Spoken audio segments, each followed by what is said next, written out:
ancien chef de l'opposition. Et on rejoint l'équipe de 100% Mario Nouvelles. Dumont. Bonjour, Mario.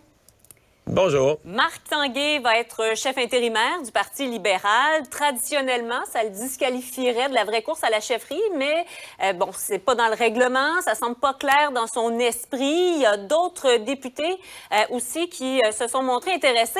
On va écouter justement les aspirants, disons-le comme ça. Ma réflexion n'est pas faite, alors vous comprendrez que les options sont ouvertes. Mais ma réflexion n'est pas faite. La porte s'ouvre pas, se ferme pas, il n'y a pas de porte pour moi. Là. La réflexion n'est pas faite. Un chef intégrimaire, là, ça a un rôle super important, mais il peut pas mettre des idées à l'extérieur du cadre traditionnel du parti sur la table. Moi, j'en ai, je vais les tester avec les militants. Je suis pas venu ici aujourd'hui pour fermer des portes. J'espère que les règles du parti favoriseront cette fois-ci un débat d'idées, un brassage d'idées. Je ne ferme pas la porte. Moi, c'est pas dans mes intentions nécessairement là, de me présenter à la course à la chefferie du PLQ. Je dis juste que je ferme pas la porte. Faut jamais dire jamais. Beaucoup question de porte, hein? Chacun y allait avec sa porte qui n'était pas fermée. Mais est-ce qu'on laisse la porte ouverte, justement, puis on teste à savoir si le téléphone va sonner, hein, Mario? Juste un conseil quand on parle de porte comme ça. Attention à vos doigts.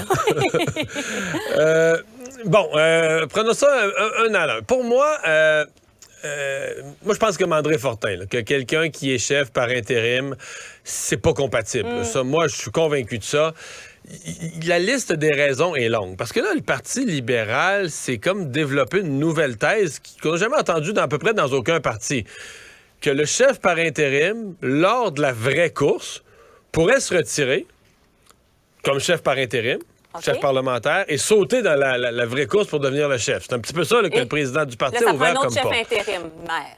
Bon, ben là, Marianne, regarde la liste des problèmes. Le premier problème, tu viens de le nommer, c'est que là, on change une autre fois de chef par intérim, mais bon, tout peut se faire.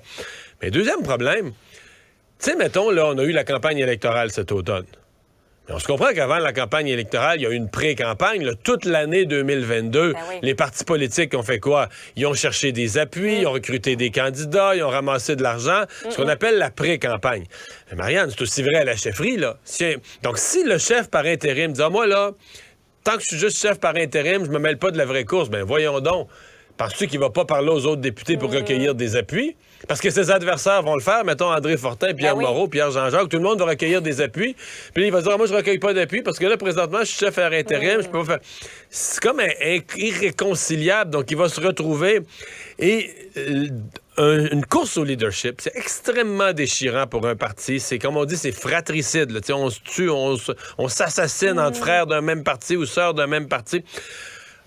D'où l'importance d'avoir, comme chef par intérim, cette espèce de sage au-dessus de la mêlée, cette personne qui n'est pas dans aucun camp, qui rappelle au besoin, là, si ça joue trop bas, trop dur, peut même rappeler tout le monde à l'ordre, dire « Hey, sonne la cloche, on est dans le même parti, les amis. » Aller dans tous les comtés. Donc, que des comtés soient affiliés à un candidat, à l'autre, l'association de comtés, le député. Lui, le chef par intérim, peut aller prononcer l'allocution pour le déjeuner au bin du dimanche. Il n'y a pas de problème, tu comprends? Tout le monde est avec lui. Là. Lui, il n'est pas dans aucun camp. L'ami de tous. Alors, de ne plus avoir une telle personne qui est dans aucun camp, moi, je trouve que c'est bien délicat. Bien délicat pour un parti.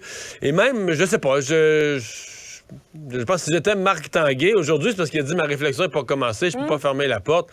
Mais dans son intérêt à lui, à mon avis, ses chances seraient, peut-être je mesure mal, mais ses chances seraient minces comme chef du parti. Et il serait beaucoup mieux, lui, de devenir un chef par intérim exceptionnel, dont le parti retiendra la qualité de ses services, puis qui fera que dans l'avenir, il y aura des fonctions, etc. Et peut-être un jour, le prochain, si on cherche, il est encore jeune relativement, si on cherche un chef, on pensera à lui, on dit, hey, quand il avait été par intérim, il avait été bon. À mon avis, il serait à ce point-ci, ayant accepté la direction du parti par intérim, il serait mieux d'agir comme ça que de laisser courir l'autre rumeur, à mon avis, qui va entraîner des situations conflictuelles. La rentrée, c'est dans moins de 3 semaines. Quels vont être les défis du nouveau chef par intérim que Alain nous disait sanguin, là, que c'est quelqu'un qui aime aller de l'avant, là? Ouais. Il n'y a pas de gros défis, Marianne.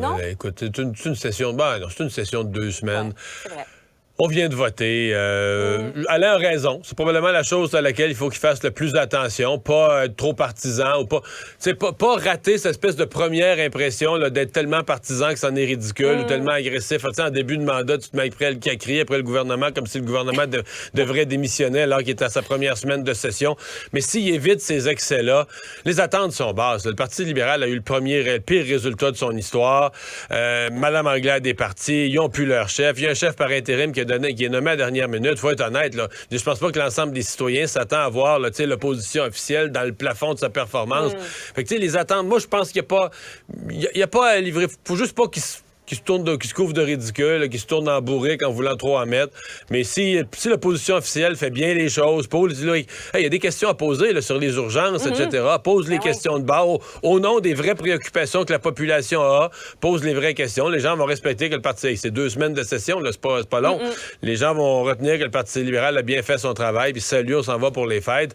Et là, nos attentes seront un peu plus élevées quand on se repréparera pour la fin de l'hiver, le printemps. Là. Seulement 2 semaines, mais les gens vont jaser dans les parties de Noël, peut-être politique, enfin. Oui, mais tu sais, ils vont jaser. Je pense que pour les gens qui vont jaser de politique, on va être encore quasiment dans les résultats d'élection. Nous autres, on analyse trop. Mais tu sais, pour la population, cette élection-là, elle vient juste, on vient de voter. Là, ça fait quelques semaines, un mois à peine. Donc, c'est pour ça que je pense pas que les gens ont des grandes attentes que l'opposition arrive là, en matamor pour une session de 2 semaines, quelques semaines après les élections. Je pense qu'il faut juste que Marc Tanguay s'installe, peut-être réintégrer Mme Nichols, quelques gestes, montrer que le caucus est uni. Oui, elle va revenir au bercail. Oui, mais c'est certain qu'elle veut revenir au bercail. Quand on va le faire, comment on va le faire? Est-ce qu'on va vouloir attendre l'hiver, faire ça, éviter de précipiter ça dans une courte session? Peut-être que oui, peut-être que non. Je pense que Marc Tanguay était sage aujourd'hui en disant la première chose, il faut que j'aille prendre un café avec elle. Mais c'est quelque chose qu'on doit régler là, dans les prochains mois. Parlons de la COP 15 sur la biodiversité. Ça mène à Montréal début décembre. Tout un déploiement. Là, on dit que c'est le plus gros déploiement policier des 20 dernières années à Montréal. Et là, on apprend, Mario, qu'il n'y aura pas de leaders, de chefs d'État étrangers qui vont être présents. Ouais. Et je t'apprends que j'ai écrit là-dessus pour le journal de demain matin. Je viens d'envoyer mon texte. Ouais, parce que je trouve ça... Je sais pas trop quoi penser. On dirait qu'on nous a monté un peu un gros show de boucan. Je sais pas si faudrait reparler à notre collègue Claude Poirier, pas Claude, mais Yves Poirier, pardon, du briefing. Ils ont eu, les journalistes, ça doit faire une semaine à peu près jour pour jour, ils ont eu un briefing. Ils ont été interpellés là, par les gens de la sécurité pour se faire expliquer en détail comment ça se passerait, là, la sécurité. Puis, on a annoncé un des plus gros déploiements policiers en 20 ans à Montréal. On a annoncé une procédure pour déplacer les chefs d'État de l'aéroport au centre-ville. Finalement, il n'y en a même pas de chef d'État. Fait que c'est un peu gros. En fait, c'est pas vrai. Il y aura 2 chefs de gouvernement. Les nôtres. Trudeau, les nôtres. et M. Legault. Oui. Ouais. C'est pas vrai qu'il n'y en a pas, là. Il y en a 2 chefs de gouvernement. Mais les 2 nôtres. Quand Joe Biden s'amène, disons qu'il y a un peu plus de sécurité.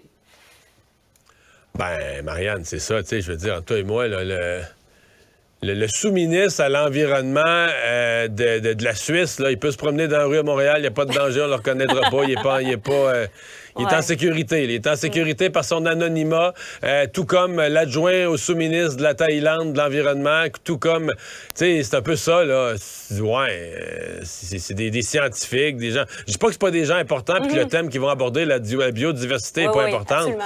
Mais c'est qu'on nous a crinqué toute une histoire là, d'un événement qui allait réunir les grands de ce monde, puis la sécurité, puis les rues bloquées, puis tout ça, puis c'est pas ça du tout. On parlait même du tunnel. Est-ce qu'il sera bloqué, sera pas bloqué? Le tunnel Ville-Marie, il y avait toute une question là-dessus, là.